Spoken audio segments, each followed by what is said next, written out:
Hola, gente de YouTube. ¿Cómo están? Bien. Excelente. Bueno, aquí les traigo un nuevo fanfic, o quizá no, tal vez ya lo escucharon en otra parte, o tal vez no. El link del fanfic estará en la descripción, así que vayan y apoyen al creador para que se anime a sacar más capítulos. Bueno, ya los dejo con el fanfic. Así que nos vemos en el próximo video, cuídense mucho y que Dios los bendiga con mucho dinero. Y si no quieren dinero, entonces con muchos bebés. Capítulo 322. Hacer algo bueno. Hiro regresó al callejón la noche siguiente, con el corazón aún latiéndole con fuerza por los sucesos del día. Llevaba consigo un sobre lleno de billetes nuevos que hacían que su mochila pesara más de lo normal. Al doblar la esquina, vio a Yuki y Mika esperando junto a la máquina expendedora. Sus rostros se iluminaron al verlo acercarse. Vaya, mira quién está aquí, dijo Mika con una sonrisa burlancia. ¿Y bien? ¿Qué tal te fue? Hiro no pudo evitar sonreír, alzando el sobre triunfalmente. Salió incluso mejor de lo que pensaba. Me ofreció 5 millones de yenes por el collar. 5 millones. Lo juro, nos tocó la lotería con esto. Los ojos de Yuki se abrieron de par en par, e incluso la sonrisa de Mika se desvaneció, reemplazada por una expresión de asombro. ¿5 millones? ¿Hablas en serio, Hiro?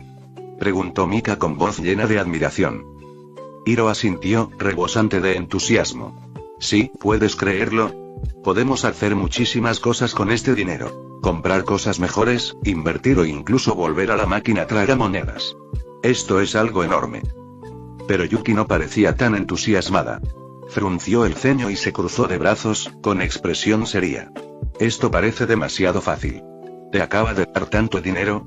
Eso no es normal, ¿verdad? Ante sus palabras, todos se detuvieron. Mika también sintió que parecía demasiado fácil y sospechoso, y miró a Hiro en busca de una respuesta. Hiro parpadeó, y la sonrisa se desvaneció de su rostro. Bueno, mentí un poco. Quiero decir, no podía simplemente decir la verdad, ¿verdad? Así que le dije que estaba tratando de recaudar dinero para los damnificados.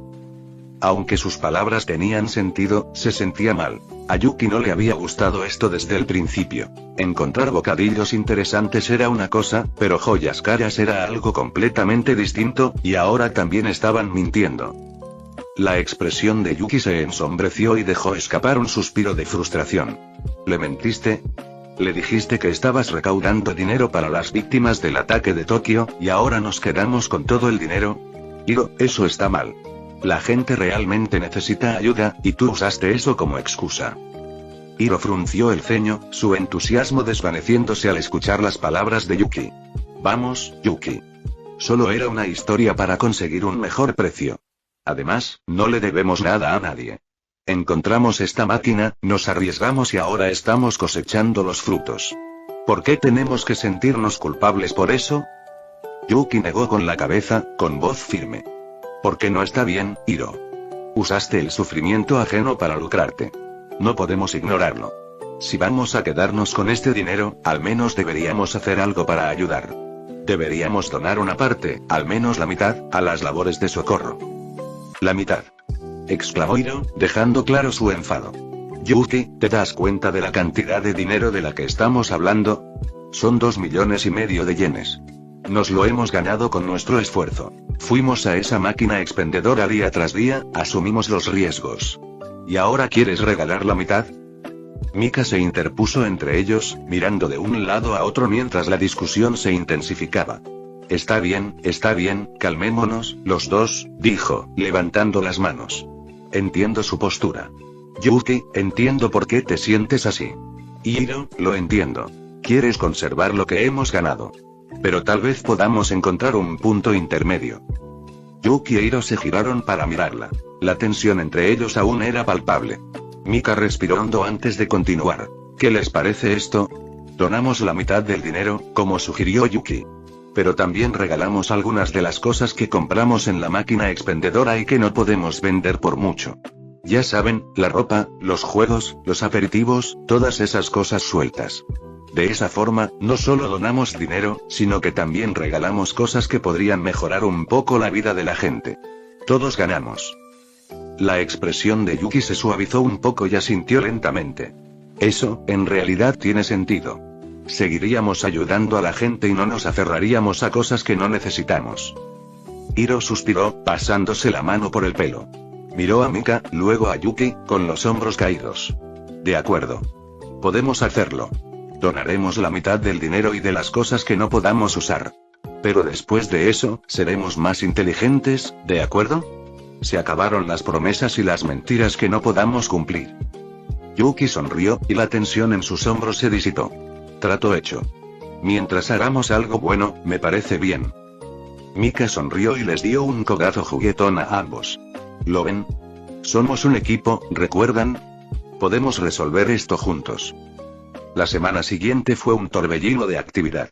Hiro, Yuki y Mika decidieron dividirse las tareas para aprovechar al máximo sus recursos. Cada uno se llevó objetos de valor diferentes, acordando no vender nada en la misma tienda para no levantar sospechas. También hicieron una lista de todos los artículos que tenían y que podían donar. Ropa, juegos, aperitivos y baratijas que, si bien eran interesantes, no tenían mucho valor comercial.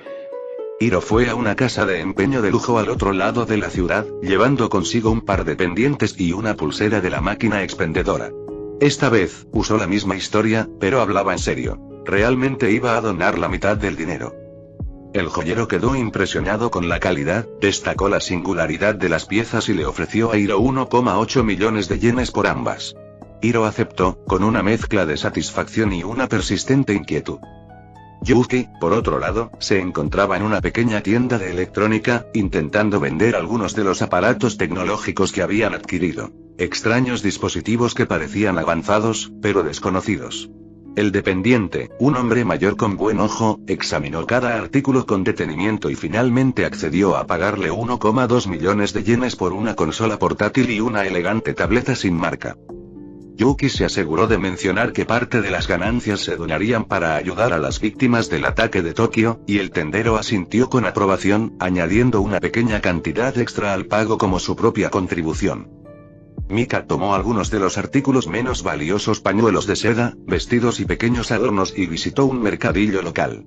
Logró vender algunos, pero, lo que es más importante, también habló con uno de los vendedores que colaboraba con una organización benéfica local.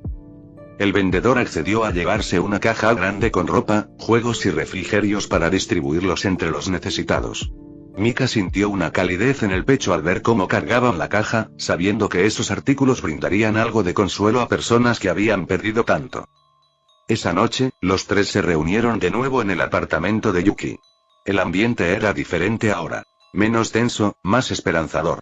Extendieron sobre la mesa el dinero que habían ganado, un fajo considerable de yenes que parecía casi irreal. Bueno, dijo Mika con voz ligera, hoy hemos hecho una buena compra. Y también tenemos donaciones preparadas. Creo que lo hemos hecho bien, chicos. Yuki asintió con una leve sonrisa. Sí. Se siente bien. Seguimos ganando dinero, pero al menos estamos haciendo algo bueno con él. Hiro suspiró, mirando el dinero y luego a sus amigos. Supongo que tenías razón, Yuki. Así me siento mejor. Es decir, seguimos obteniendo ganancias, pero también estamos ayudando a la gente. Puedo vivir con eso. Mika sonrió y le dio un codazo juguetón a Hiro. ¿Ves? Te lo dije, todo es cuestión de equilibrio. Podemos vivir aventuras, ganar dinero y hacer el bien. Es lo mejor de ambos mundos. Hiro puso los ojos en blanco, pero sonrió. Sí, sí. Solo no dejes que se te suba a la cabeza, Mika. Todos rieron, y la tensión previa finalmente se disipó. Sabían que estaban jugando con fuego, adentrándose en algo extraño y potencialmente peligroso. Pero mientras permanecieran juntos, sentían que podrían afrontar cualquier adversidad. Aunque, a medida que empezaron a ganar dinero para sí mismos y para los necesitados, también llamaron la atención sobre ellos. Parte de esa atención fue positiva. Incluso aparecieron en televisión, y su ejemplo de ayuda a quienes la necesitaban sirvió de inspiración para que otros hicieran lo mismo. Esto provocó que algunas personas vendieran sus joyas. Sin embargo, ese no era el único tipo de atención que atraían. Después de todo, la cantidad de cosas que vendían no era pequeña, y algunas de ellas eran increíblemente raras. Los diamantes rosas grandes no eran comunes, por lo que una pulsera con ellos llamaba la atención. Un grupo en particular siempre estaba listo para intervenir ante el menor indicio de que algo extraño estaba sucediendo. No pasó mucho tiempo antes de que alguien de la Fundación SCP fuera enviado para averiguar si algo raro estaba ocurriendo. Capítulo 323. El fin de una buena época. La agente Takahashi se ajustó las gafas mientras estaba sentada en su escritorio, hojeando el último expediente. Su oficina era austera. El único detalle personal era un pequeño bonsái junto a la ventana, que proyectaba una delicada sombra bajo la luz de la tarde. La tarea que tenía delante estaba etiquetada como investigación prioritaria. Posible dispersión de objetos anómalos. Takahashi hojeó las páginas con el ceño fruncido. Según la información recabada, un grupo de jóvenes en Tokio se había hecho repentinamente con una cantidad inusual de objetos raros y valiosos. Joyas con piedras preciosas que no coincidían con los cortes habituales, extraños dispositivos electrónicos e incluso baratijas de origen desconocido. Según los informes, vendían estos artículos y afirmaban que parte de las ganancias se donaban a la ayuda humanitaria tras el desastre. La fundación ordenó una investigación tras observar el gran volumen y la naturaleza inusual de los artículos que se vendían. Takahashi suspiró, recostándose en su silla. Podrían no ser nada. Tal vez simplemente tuvieron suerte, o quizás se toparon con una venta de bienes o algún tesoro escondido. Pero este tipo de cosas no solían ocurrir sin que algo extraño sucediera tras bambalinas, especialmente considerando la rapidez con la que se hicieron famosos. Golpeó el escritorio con el bolígrafo, pensando ya en los siguientes pasos. La máquina expendedora había aparecido en las grabaciones de las cámaras de seguridad. Un modelo antiguo, situado en un callejón discreto. No encajaba con las máquinas expendedoras modernas y llamativas que llenaban las calles de Tokio. Eso, sumado al tipo de artículos que vendía, despertó suficientes sospechas como para investigar más a fondo. Takahashi se puso de pie, tomó su abrigo y miró su reloj. Era hora de comenzar el trabajo de campo. La clave en casos como este era la discreción. No podía permitirse que su presencia alertara a nadie. Guardó el expediente de la misión en su bolso y salió de su oficina. Sus pasos resonaron suavemente en los silenciosos pasillos de la sede de la fundación en Tokio. La primera parada fue el barrio donde se vendían los artículos. Una mezcla de pequeñas tiendas de electrónica, casas de empeño e incluso un mercadillo. En cada lugar había registros de transacciones que parecían legítimas, pero siempre había algo más oculto. Decidió empezar por una de las casas de empeño de lujo donde, según se decía, uno de los jóvenes, Hiro, había vendido una pulsera y unos pendientes. El dueño de la tienda, un hombre mayor de mirada penetrante, la observó con una mezcla de curiosidad y recelo mientras se acercaba al mostrador. Buenas tardes, dijo Takahashi, asintiendo cortésmente. Trabajo para una compañía de seguros privada. Hemos estado investigando la venta de algunas joyas raras y creo que usted podría haber adquirido recientemente algo de interés. El hombre la observó un momento antes de asentir. Hace poco vino un joven. Dijo que estaba recaudando fondos para una organización benéfica. Parecía un buen chico. Le pagué un precio justo por unas piezas de buena calidad. Takahashi esbozó una leve sonrisa, entrecerrando ligeramente los ojos tras sus gafas. ¿Le importaría si les echo un vistazo? Nos ayudaría a confirmar si coinciden con lo que buscamos. La dueña de la tienda dudó un momento, pero finalmente asintió y sacó las joyas del almacén. Takahashi examinó detenidamente la pulsera y los pendientes, fijándose en los inusuales diamantes rosas. Tenían un tallado perfecto, pero el estilo era desconocido, casi sobrenatural. Reprimió la tentación de mostrar alguna reacción, y en su lugar asintió pensativa mientras devolvía las piezas. Gracias por su colaboración, dijo. Si surge algún otro problema, no dude en contactarnos. Le entregó una tarjeta con un diseño genérico, pero que redirigía las llamadas directamente a un número de la fundación. Al salir de la tienda, la mente de Takahashi ya iba a 1000 por hora. Definitivamente, algo no cuadraba. El joven se había presentado como alguien que recaudaba fondos para ayuda humanitaria tras un desastre natural. Una historia ingeniosa, pero que no encajaba con el origen de esos objetos. Había demasiadas preguntas y ninguna de las respuestas tenía sentido. Decidió que su siguiente paso sería observar directamente a las personas. La vigilancia solía ser la mejor manera de obtener información sin filtros.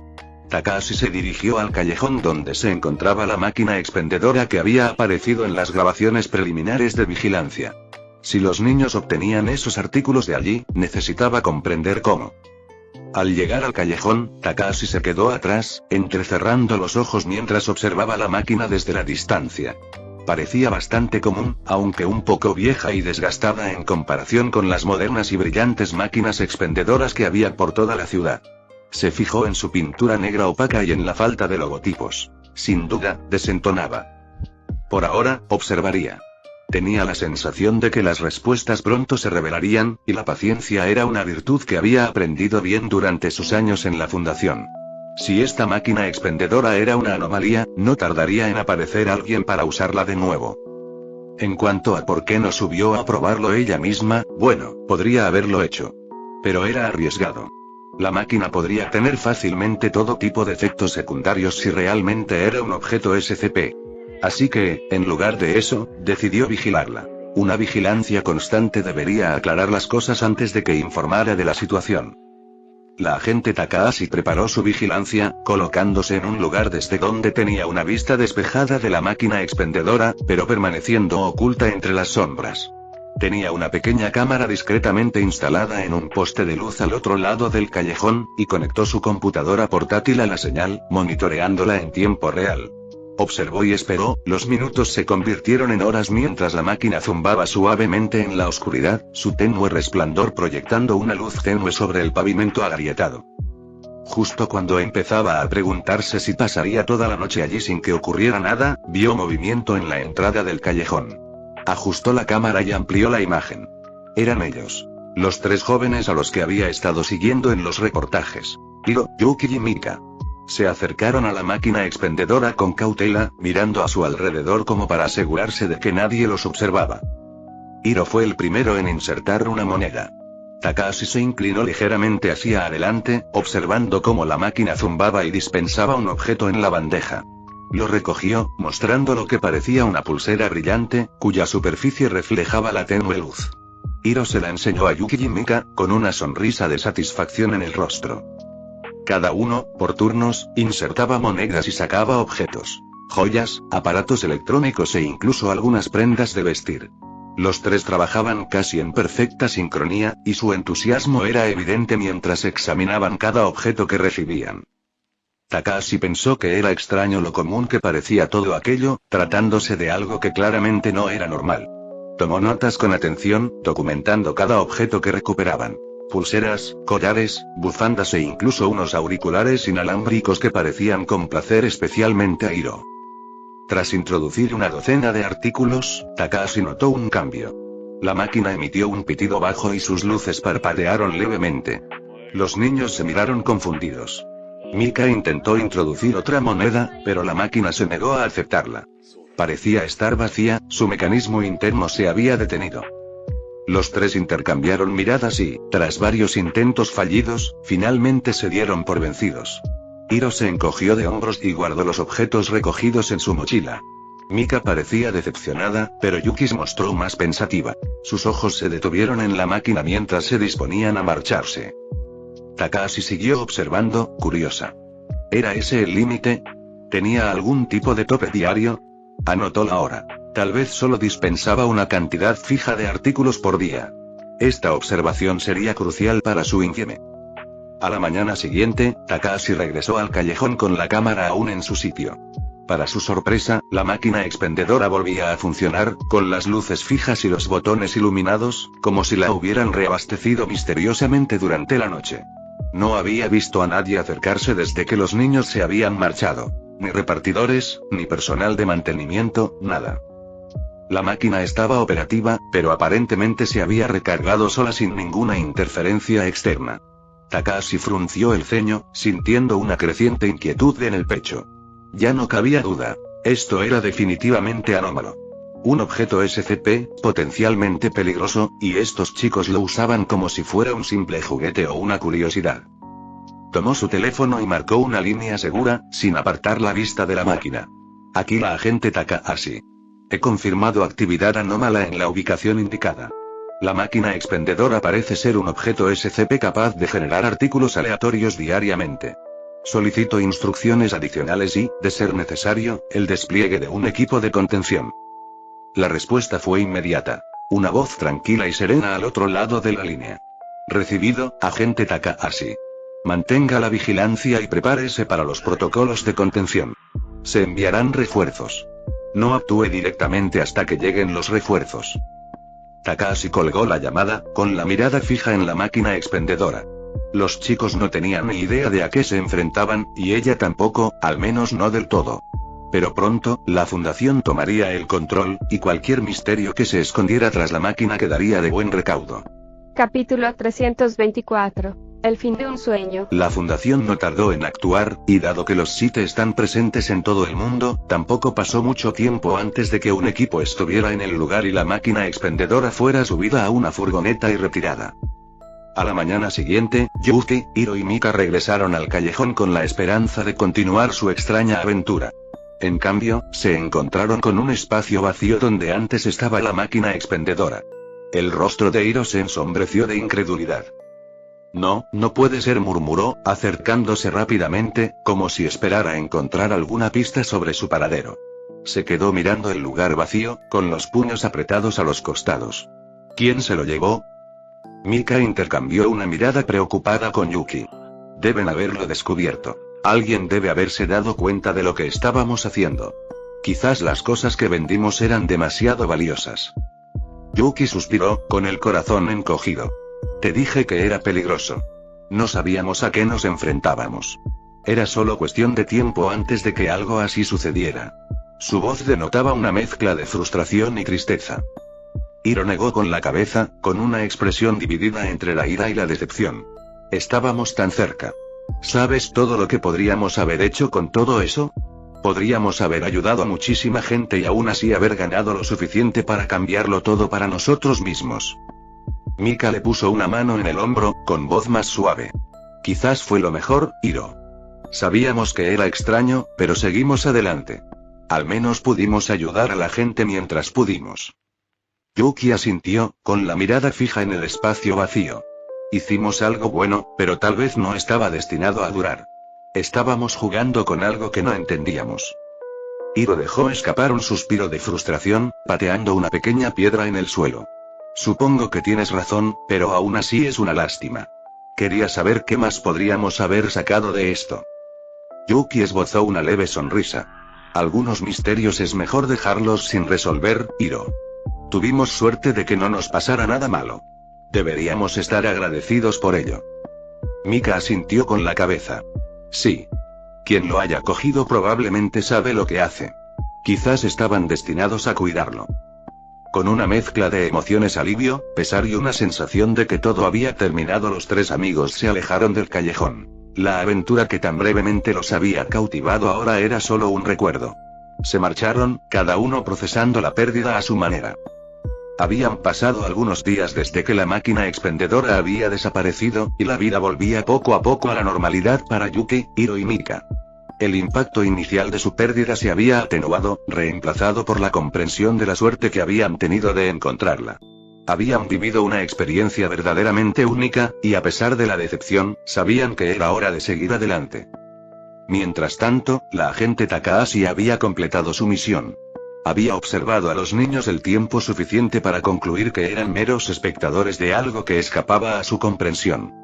Tuvieron suerte, y la máquina expendedora, ahora designada como SCP-261, quedó a salvo bajo la custodia de la Fundación. Fue catalogada como un objeto anómalo capaz de dispensar artículos inusuales sin un patrón discernible. La decisión de mantenerlo bajo contención fue sencilla. A pesar de sus efectos aparentemente inofensivos, la naturaleza impredecible SCP-261 suponía un riesgo suficiente como para que no pudiera dejarse en manos públicas. La máquina expendedora fue resguardada en una instalación de contención, donde sería sometida a un examen exhaustivo para comprender el alcance total de sus capacidades. Los científicos de la Fundación estaban fascinados por sus propiedades. Un aparato capaz de dispensar objetos aleatorios, algunos valiosos, otros extraños. Aún no se comprendía del todo la naturaleza de su anomalía, pero estaban decididos a explorar cada aspecto de la misma. La agente Takahashi revisó su informe final sobre SCP-261 antes de entregarlo. Los niños habían salido ilesos y la contención de la máquina expendedora se había desarrollado sin problemas. Observó que no se requerían más acciones con respecto al trío y concluyó su evaluación con un atisbo de satisfacción. No todos los casos terminaban tan bien, y lo agradecía. Al cerrar su portátil, Takashi esbozó una leve sonrisa. No todos los días alguien se topaba con una anomalía y salía relativamente ileso. Estos chicos habían logrado salir de una situación peligrosa sin siquiera darse cuenta de la suerte que habían tenido. De vuelta en Nueva York, Alexander ni siquiera se habría percatado de que el nuevo SCP estaba contenido de no ser por otro mensaje inútil de su sistema igualmente inútil. Hacía tiempo que lo había descubierto, y ya no tenía mucha influencia sobre él. Aunque aún conservaba cierta importancia, al fin y al cabo era lo único que impedía que todos los objetos SCP se materializaran a la vez, dando tiempo a la Fundación para ocuparse de ellos uno por uno. De no ser por eso, el mundo no seguiría tan tranquilo como lo está hoy, con gente normal viviendo vidas normales y sin saber de lo que ocurre en las sombras. Aunque probablemente a algunas personas no les gustaba tanto secretismo, a quienes les gustaría saber qué estaba pasando, gente como Tony Stark. Tony había gastado miles de millones en un caracol parlante que parecía creerse humano, algo extraño, algo imposible. Quería investigarlo, y los datos eran asombrosos, verdaderamente incomprensibles. Nada parecía tener sentido. El caracol ignoraba por completo todas las leyes de la ciencia y simplemente existía a pesar de que debería haber sido prácticamente imposible. Era fascinante, y no veía la hora de desentrañar los misterios que rodeaban a Lord Blackwell. Pero de repente, le faltaba un caracol. Jarvis. Explícame cómo alguien pudo burlar todas las nuevas medidas de seguridad y robarme, otra vez. Señor, estoy realizando un análisis detallado de la brecha de seguridad, respondió Jarvis con su habitual calma, a pesar de la frustración de Tony. Al parecer, el intruso no dejó rastro alguno, ni cerraduras rotas, ni interrupciones en la vigilancia. Es posible que conociera a fondo sus nuevos sistemas. Tony sería muy tonto si no adivinara quién estaba detrás de esto. Solo había un grupo capaz de hacer algo así, y ese era el Baluarte. Todavía no sabía mucho sobre ellos. Incluso Jarvis apenas podía encontrar información sobre ellos en Internet. Si no fuera porque Shield trabajaba con ellos, no habría sabido prácticamente nada. Sin embargo, saber quién estaba detrás de todo no facilitaba la aceptación. Una y otra vez, habían entrado en su casa, robándole o amenazándolo. Cada vez, reforzaba su seguridad, pero aún así, todo era en vano. Jarvis, ¿cómo van los protocolos de análisis?, preguntó Tony, deteniéndose un momento para echar un vistazo a los planos holográficos de su red de seguridad. Seguimos procesando la información, señor. No he detectado anomalías en los registros de seguridad, ni datos que indiquen una brecha de seguridad por ningún método conocido. Parece que la eliminación de Lord Blackwood se llevó a cabo con una precisión que escapa a nuestro entendimiento actual. Más allá de nuestra comprensión, murmuró Tony, recostándose en su banco de trabajo. No era algo que oyera todos los días. Es como magia, ¿verdad, Jarvis? Un grupo de gente astuta que de alguna manera logra burlar la tecnología de punta. No me gusta. No, señor. En efecto, parece que escapa al ámbito de los medios tecnológicos normales, respondió Jarvis. Tony hizo una pausa, mientras su mente trabajaba a toda máquina. Tenía que haber una forma de adelantarse a ellos. Fuera lo que fuese esa fundación, era evidente que tenían la sartén por el mango cuando se trataba de lidiar con esos objetos anómalos. Pero Tony Stark no era hombre para quedarse a oscuras. Si podían quitarle algo, él encontraría la manera de recuperarlo. Jarvis, empieza a recopilar todo lo que tenemos sobre el Bulwark. Absolutamente todo. Operaciones conocidas, sitios sospechosos, nombres, alias, cualquier cosa que Shield tenga sobre ellos. Es hora de que deje de estar a la defensiva. Entendido, señor. Iniciando el proceso de recuperación de datos. Tony exhaló lentamente. Estaba harto de ir siempre 2 pasos por detrás. Encontraría a esa gente, obtendría respuestas y acabaría con sus engaños, que lo hacían quedar como un tonto. Ya había invertido mucho en nuevos trajes y protocolos, y si querían una guerra, la tendrían. Tony no era el único que maldecía a la fundación, aunque no lo supieran. Otro que sentía ese odio era Justin Amer, aunque distaba mucho de su habitual comportamiento exagerado. Tras hacerse con el misterioso libro Nace un héroe, lo había estado usando casi sin parar.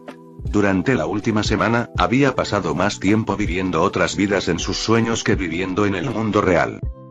Y realmente estaba pasando factura. Empezaba a anhelarlo. Las múltiples vidas plenas que había vivido en mundos de fantasía se estaban volviendo demasiado para él. Estaba completamente enganchado a vivir como un héroe. Y ahora, el libro que lo permitió había desaparecido, se había perdido, había sido robado. Capítulo 325. La nueva vida de Alcatraz. La oficina de Justin Amer, otrora un centro de su energía frenética, ahora se sentía vacía, una cáscara hueca de lo que solía ser. Papeles y planos yacían esparcidos, y un prototipo inacabado de algún proyecto permanecía inerte, sin tocar durante días. Justin estaba encorvado en su silla de cuero, con los ojos inyectados en sangre, tamborileando nerviosamente con los dedos sobre la madera pulida de su escritorio. El libro Nace un héroe se había convertido en el centro de su vida. En los sueños que le provocaba, no era solo Justin Amer, el eterno desválido frente a Tony Stark. Era alguien venerado, alguien con poder y admiración. Un héroe. Era embriagador. En esos mundos, había luchado contra monstruos, salvado reinos, sido coronado, aclamado. Pero ahora, esa puerta de entrada le había sido arrebatada. Golpeó el escritorio con frustración. ¿Quién demonios se cree que puede quitarme algo? Su voz se quebró ligeramente, delatando la desesperación oculta tras su ira. Había enviado a sus mejores hombres a buscarlo, pero habían regresado con las manos vacías. El libro había desaparecido sin dejar rastro, tal como había aparecido. Justin se recostó, mirando al techo. Todo se le escapaba de las manos. Las aventuras, la gloria, la sensación de ser alguien importante, todo se había esfumado. En esta realidad, volvía a ser simplemente Justin Amer, un don nadie, eclipsado, constantemente comparado con Stark. Aún podía sentir la emoción de matar dragones, el abrazo de una princesa agradecida, solo que ahora eran recuerdos crueles y fugaces que lo atormentaban con lo que había perdido. Su teléfono vibró sobre el escritorio, sacándolo de sus pensamientos. Miró la pantalla. Otra llamada de los miembros de la junta directiva, sin duda para presionarlo sobre los plazos de entrega o las previsiones financieras. La ignoró, concentrándose de nuevo en lo que realmente importaba: encontrar ese maldito libro. Cogió el teléfono y esta vez marcó un número diferente. La línea se conectó y una voz al otro lado de la línea contestó, brusca y directa. Señor Amer, ¿en qué puedo ayudarle? Necesito información, dijo Justin con voz baja pero cargada de intensidad. Ese libro, del que te hablé, ha desaparecido. Lo quiero de vuelta, cueste lo que cueste. Hubo una pausa al otro lado de la línea. Esto te va a costar caro. Y podría complicarse. ¿Estás seguro de que quieres seguir por este camino? Justin soltó una risa amarga. ¿Un desastre? No me importa. Lo quiero de vuelta. El dinero no es problema. Solo averigua quién se lo llevó y recupéralo. La llamada terminó y Justin se quedó allí sentado, con el corazón latiéndole con fuerza. No iba a permitir que quien le había robado se saliera con la suya. Necesitaba ese libro. Necesitaba esa vía de escape, esa emoción, esa validación que le proporcionaba. Sin él, todo se sentía vacío. Sin embargo, estaba destinado a decepcionarse, pues una vez que un objeto SCP entraba en el recinto de contención de la fundación, rara vez salía de él. Sin embargo, algunos objetos tuvieron la suerte o la mala suerte de hacerlo. Uno de esos objetos fue SCP-049, el llamado Doctor de la Peste. Para ser sincero, el doctor había dudado en abandonar la fundación, sabiendo que si lograba convencerlos de la importancia de su trabajo, dispondría de todos los recursos necesarios para llevarlo a cabo. Él mismo había visto cómo trataban a los demás médicos, y también deseaba contar con asistentes competentes y con todos los sujetos de prueba que necesitaba. Por lo tanto, abandonarlos suponía un riesgo. Como estaría solo, tendría que continuar su trabajo sin ayuda de nadie. Sin embargo, al final, decidió aprovechar el caos de aquel día y se marchó a trabajar por su cuenta. Para empezar, necesitaba encontrar un lugar donde trabajar por su cuenta, un sitio donde no lo molestaran pero donde tuviera acceso a todo lo que necesitaba. SCP-049 trabajó incansablemente hasta bien entrada la noche, con una determinación inquebrantable. Sabía que el camino por delante era largo, pero allí, en la soledad de Alcatraz, podía continuar sus experimentos sin interrupción. El aislamiento de la isla era una bendición. Lo protegía de la implacable persecución de la Fundación y de las miradas indiscretas de aquellos que no podían comprender su grandiosa visión. Los días se convirtieron en semanas, y el laboratorio improvisado de SCP-049 comenzó a crecer. Había recolectado herramientas y materiales de toda la instalación abandonada, transformando bloques de celdas en salas de tratamiento, cámaras de observación y almacenes para las innumerables pociones que desarrollaba. Era una extraña yuxtaposición. Barras de hierro oxidadas y piedra en descomposición junto a viales cuidadosamente etiquetados, equipo médico improvisado y bocetos anatómicos clavados en las paredes derruidas. Sus experimentos también se volvieron más ambiciosos. No solo ratas y pequeñas criaturas quedaron bajo el cuidado del doctor. La isla, sorprendentemente, albergaba más vida de la que cabría esperar. Aves que se habían alejado demasiado del continente, leones marinos curiosos por la otrora famosa fortaleza, e incluso algunos desafortunados exploradores urbanos que se atrevieron a aventurarse en la isla, creyendo que estaba abandonada. SCP-049 los observaba a todos con la misma mezcla de compasión y determinación. Todos estaban afligidos, y él era su salvación. Una tarde, mientras la niebla se extendía espesa y densa, SCP-049 oyó voces que resonaban en la prisión. Se puso rígido y se dirigió al borde de su laboratorio, donde el muro en ruinas le permitía ver el agua cubierta de niebla. Luces parpadeantes movían por la isla. Un grupo de personas, cuyas voces rebosaban de emoción, ajenas al peligro con el que se habían topado. Se dio la vuelta, ajustándose bien la capa. «Han llegado más pacientes», murmuró con voz solemne y decidida. «Su sufrimiento será aliviado. No permitiré que la peste se los lleve». En silencio, SCP-049 se movía por los sombríos pasillos de Alcatraz, su figura una sombra que se deslizaba sobre los desgastados suelos de piedra. Los exploradores no tenían ni idea de lo que les esperaba. Reían y se llamaban entre sí mientras avanzaban por los oscuros bloques de celdas, con linternas iluminando las paredes cubiertas de grafitis y los barrotes oxidados. Pero el doctor de la peste fue paciente. Los observaba desde las sombras, sus ojos oscuros los estudiaban tras la máscara. Eran jóvenes, tal vez buscadores de emociones fuertes. Podía percibirlo. La ansiedad, la descarga de adrenalina. Pero debajo de todo eso, había algo más oscuro. «La peste», susurró. Dio un paso al frente, su figura emergiendo de la oscuridad. Las risas cesaron abruptamente cuando el grupo se giró, iluminando con sus linternas la figura de un hombre vestido de negro, con una larga máscara de pico que los miraba fijamente. «¿Qué?», balbuceó uno de ellos, con la voz temblorosa. «No temas», dijo SCP-049, alzando una mano enguantada. «Estás enfermo, pero te ayudaré. Soy médico y me aseguraré de que te cures». Los exploradores, paralizados por la conmoción y la confusión, retrocedieron un paso. Pero SCP-049 ya se estaba moviendo, y su voz adquirió un tono más autoritario. «No debéis resistir. La peste debe ser erradicada, y yo me aseguraré de que así sea». Se desató el caos. Los exploradores se dieron la vuelta y huyeron, sus pasos resonando en los pasillos vacíos, sus voces temblando de pánico.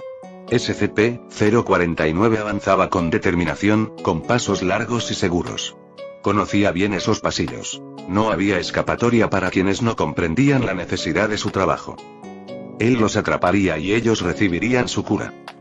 En un centro de entrenamiento dentro del sitio 54, SCP-5151 se encontraba en el centro de una gran arena acolchada.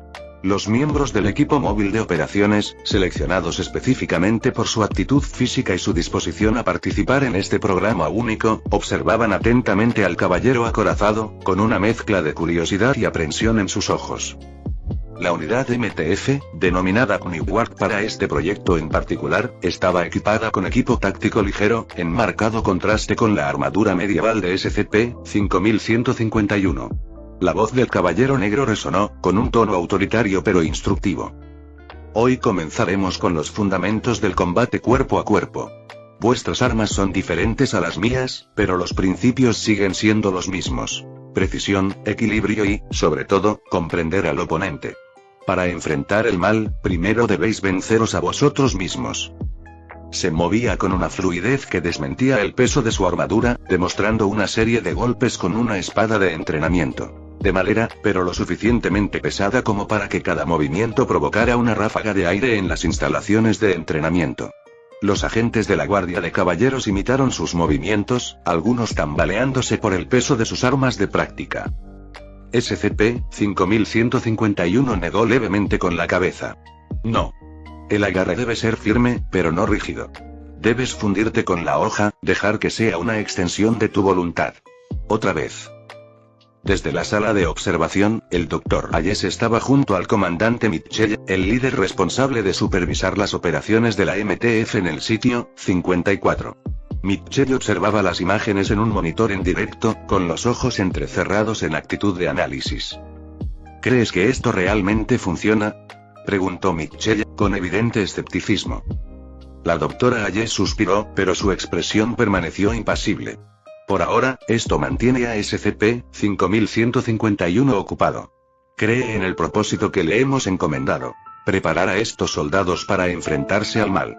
Si logramos controlar sus expectativas y hacerle sentir que su trabajo aquí importa, mantendremos cierto nivel de contención. Mitchell gruñó, cruzándose de brazos. Sí, pero también le estamos dando un pequeño ejército de personas entrenadas por él. Si las cosas se complican, esos mismos agentes podrían tener más dificultades para hacerle frente. El Dr. Hayes echó un vistazo a la pantalla, observando cómo SCP-5151 corregía la postura de uno de los agentes de la Guardia de Caballeros, con la mano apoyada en el hombro del joven y un tono casi paternal. Sé que es un riesgo, admitió. Pero tenemos que trabajar con lo que tenemos. SCP-5151 es diferente. No es inherentemente malicioso. Tiene un código, un propósito. Si logramos alinear ese propósito con el nuestro, aunque sea parcialmente, podremos minimizar la amenaza. Mitchell permaneció en silencio, con la mirada fija en el monitor.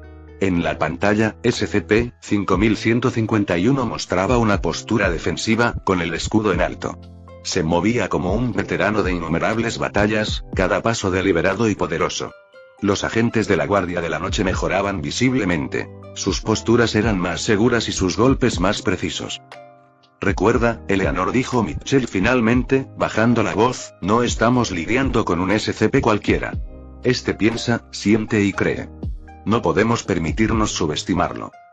La doctora Hayes asintió, sin apartar la vista de la pantalla. Lo sé. Por eso lo estamos vigilando de cerca. Cada sesión, cada interacción, está siendo monitoreada. Si hay el más mínimo indicio de que se desvíe del plan, actuaremos. Mitchell la miró con expresión indescifrable. Esperemos que no llegue a ese extremo. Por ahora, sin embargo, parece que está satisfecho. En la pantalla, SCP-5151 alzó su espada en señal de saludo a los agentes de la Guardia de Caballeros. Recuerden, guerreros, dijo con voz llena de convicción, el honor no es solo una palabra, es su escudo contra la oscuridad. Deben encarnarlo en cada acción, en cada decisión. Los agentes respondieron al saludo, y la doctora Hayes observó con una mezcla de esperanza e inquietud. La contención no se trataba solo de mantener a los SCP encerrados. A veces, se trataba de encontrar una manera de coexistir, de canalizar lo impredecible hacia algo manejable. Por ahora, el Caballero Negro estaba cooperando. Y mientras eso continuara, la Fundación tenía una carta más que jugar en el delicado equilibrio de la contención. Se acabó.